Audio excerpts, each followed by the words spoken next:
Hey everybody, it's Aaron from WPKB, and in this video we're going to look at customizing the email message when people share your content through easy social share buttons for WordPress. Coming down here into easy social share buttons in the menu, then to main settings, then we just scroll down a little bit and we go to customize email message.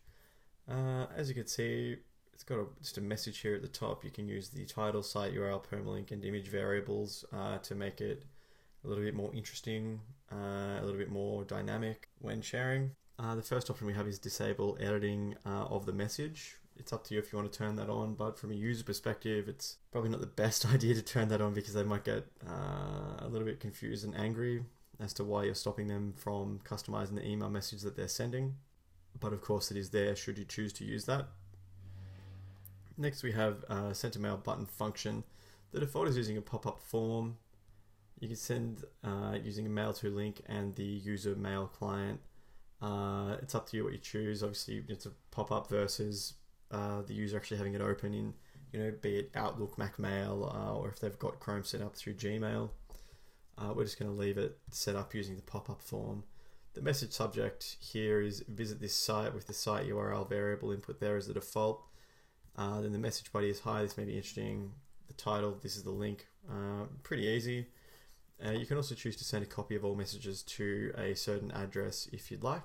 Next we come down to localization. This is for if your website operates in a language other than English. You can put in the translations for each of these fields for your preferred language or for your website's preferred language.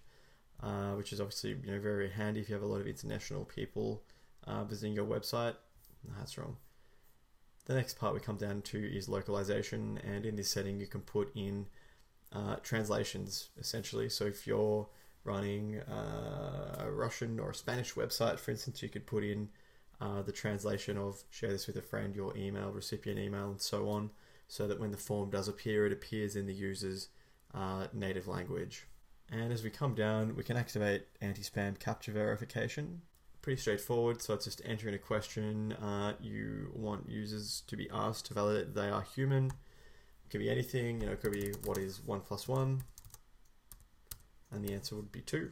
And finally, just below this, we have the ability to use WP Mandrill to send mail rather than the defaults, which would be WP Mail in this case.